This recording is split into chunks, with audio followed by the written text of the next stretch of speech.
Hi you guys, happy Sunday.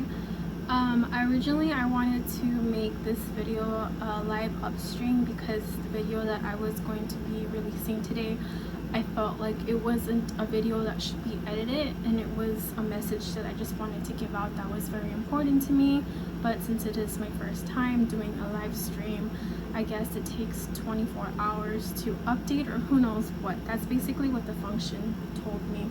So what I will be doing instead is I will be, I guess, just filming and uploading this as soon as I can without any edits. I'm just gonna leave this out there uncut and raw.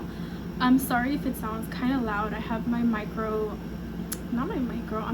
have my portable AC going. It's just been so hot, and I've been baking in the heat of my micro studio since I got home, and like once I rinsed and everything, I just like caved in and cracked. I couldn't handle the heat anymore, and I'm just gonna let it go for a couple of hours so that this place can cool down. So on Tuesday earlier this week, around 7ish, I lost one of my family members who lives in a completely different country there.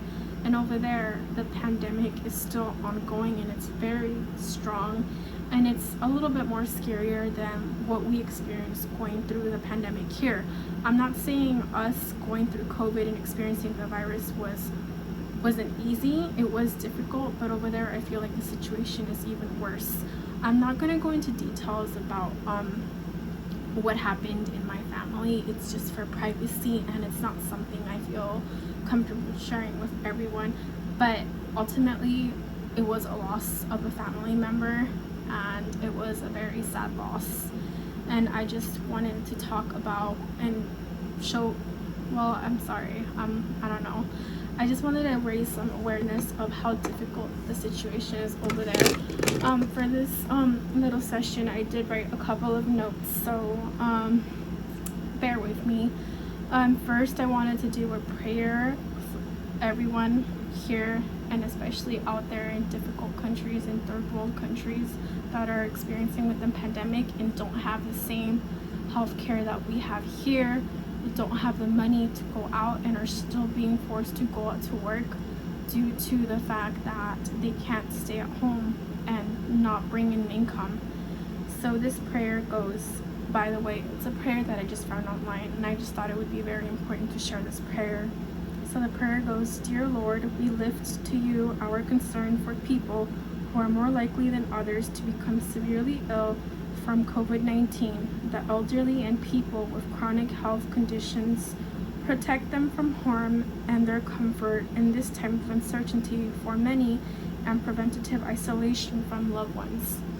Yes, in this prayer it says to protect especially those that are elderly and those with chronic health conditions, but that doesn't go to say that just because you're considered young from like your 30s to your 45s, it doesn't mean it may not hit you hard. In this situation, it did happen, and it wasn't someone that was extremely old or experiencing massive health conditions. So I just wanted to start off with saying these were just facts that I pulled it from like other resources. I did a little bit of research earlier, then I also spoke to my mom about it earlier this week. So like I tried to pull in a little bit of information here, and I just wanted to share with you guys the basics. In the US and in Western nations, the COVID situation is beginning to ease. Like here, it's definitely getting better, but in other parts of the world, like Latin America, the situation is pretty bad. The healthcare system is not what it is here, and obtaining the vaccine is definitely harder. In most countries, many people there and families, they're barely being able to receive their first vaccine, and trying to get an appointment date or going to an area is extremely hard, and vaccines are very limited. There are more than 1 million people that have died from this virus due to the lack of tools to handle the influx of people coming into hospitals, into doctors' offices, due to all these people trying to find a site that will be able to tell them whether or not they tested positive or negative, or if their conditioning is worsening. They don't have the resources that we have here. According to WHO, only 3% of people have been vaccinated. This is extremely true. In some countries, you'll just find a body wrapped in a tarp, in a piece of plastic, thrown carelessly out on the streets, outside on the hospitals. People will leave in the morning to go to work just to find bodies spread out on the floors. But these bodies are left in homes and on the streets for days. There's mass grave sites that are just dedicated to COVID, people that have passed away due to the virus. You'll see, if you're lucky, dump trucks passing by down the streets, pouring gallons of soapy water, attempting to sanitize the streets as best as they can. In hospitals, you see shipping containers arriving just to hold the influx of passed away deceased bodies because there's not enough space in their morgues. I hope I said that correctly. One of the saddest things I learned was that bodies of unidentified victims that families and friends haven't been claimed, immediately they're buried because this is their country's policy. They're buried with no name, no picture. Instead, they're just buried and their grave is marked with a number. And officials, doctors, they hope that once this pandemic eases, whatever pictures that they may have on file with them, that families will be able to go and claim their family members. Proper funerals, memorials can't even be done. Once you pass away due to the virus, you can't have a funeral. No one can go visit the grave because it's a cut off section from everyone else. There's protocols that you have to follow immediately when someone passes away due to the virus.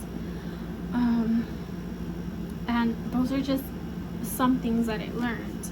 And one thing that I honestly took away from this week was when my mom told me that over there, if it hits you hard and you're pulled into the hospital and you have to be intubated, which is the case for many people, once you pass away, those tubes that they put in your mouth, those tubes stay with you when you pass away because they don't want to pull them out, clean them, and reuse them for the next person.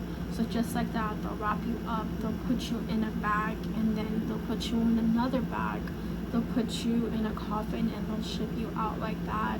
Completely different from what I've seen here.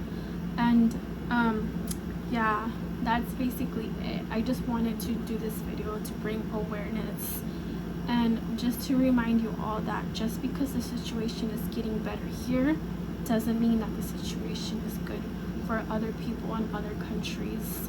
Things are just getting worse, and stuff like this just reminds me how important it is to get vaccinated, how to take care of yourself. So I really do hope that you take away something from this video, and then you keep this prayer that we said in mind just to help people that are currently struggling with this virus. I really do hope that you guys take away something from this, and I'm hoping that you were able to understand me and hear me with all this background noise. Thank you guys so much just for taking a couple of minutes to listen, and I will have some different type of content coming up. This was just something that was really important to me, and it's been on my mind for days. Thank you so much. Bye bye.